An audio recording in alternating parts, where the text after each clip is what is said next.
Assalamualaikum warahmatullahi wabarakatuh. Sebelumnya izin memperkenalkan diri.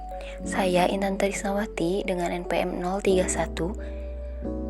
Di sini saya akan menjelaskan apa itu priority ordering scheduling. Apa itu priority scheduling?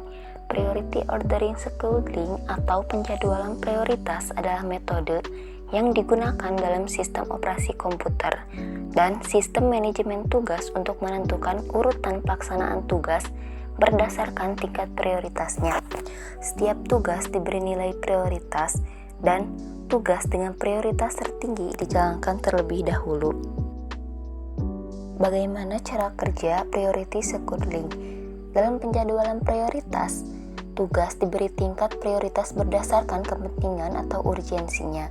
Tugas dengan prioritas tertinggi dipilih untuk dieksekusi terlebih dahulu, diikuti oleh tugas dengan tingkat prioritas lebih rendah.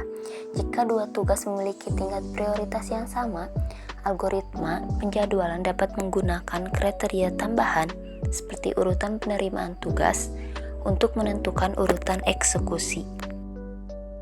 Apa sih manfaat menggunakan priority scheduling? Manfaat utama penjadwalan prioritas adalah memastikan tugas diselesaikan dengan cepat dan efisien, meningkatkan produktivitas, dan memenuhi tenggat waktu. Selain itu, penjadwalan prioritas membantu organisasi memfokuskan pada tugas yang mendukung tujuan dan sasaran strategis mereka. Apa saja batasan priority scheduling? Keterbatasan penjadwalan prioritas meliputi kelaparan, di mana tugas prioritas rendah terabaikan, serta kompleksitas dalam penerapan dan pengelolaan, terutama pada sistem dengan banyak tugas dan prioritas bervariasi. Bagaimana priority scheduling dapat diterapkan secara efektif? Untuk menerapkan penjadwalan prioritas, organisasi perlu menetapkan kriteria jelas seperti urgensi dan dampak tugas. Prioritas harus ditinjau dan diperbarui secara berkala agar selaras dengan tujuan bisnis, memastikan tugas penting tetap berfokus. Apa saja tips menggunakan priority scheduling dalam penjadwalan dan perencanaan rapat? Dalam penjadwalan rapat, organisasi harus mempertimbangkan hal berikut. Yang pertama, menentukan tujuan dan prioritas rapat. Yang kedua, menentukan urutan topik berdasarkan kepentingan dan urgensinya. Yang ketiga, meninjau prioritas secara berkala. Dan yang keempat, mengkomunikasikan prioritas kepada peserta agar fokus pada isu dan keputusan tepat waktu. Assalamualaikum warahmatullahi wabarakatuh. Sebelumnya, perkenalkan nama saya Muhammad Atorik dengan NPM 034. Di sini saya akan melanjutkan penjelasan dari teman saya dari materi priority scheduling. Di sini bisa kita lihat ada satu proses.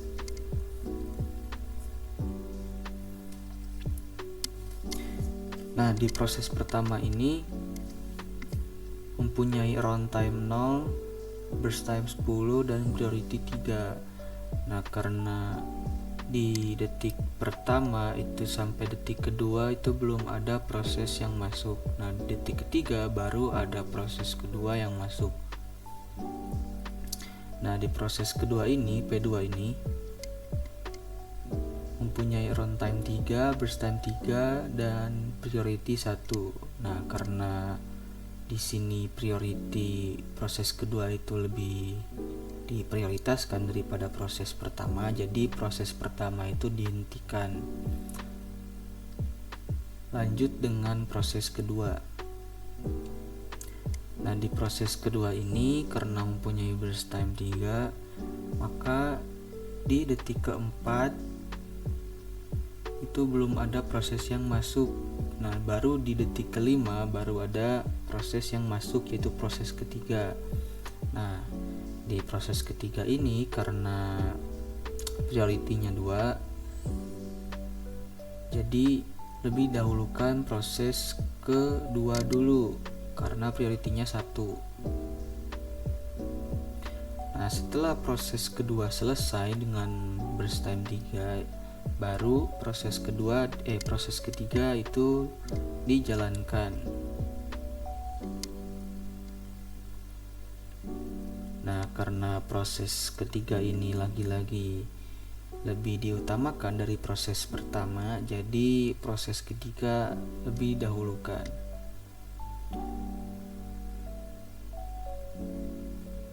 Nah, setelah proses ketiga selesai, maka proses pertama itu baru dilanjutkan kembali. Nah, kita tulis dulu composition time-nya. Nah, composition time ini adalah waktu yang dibutuhkan proses hingga selesai.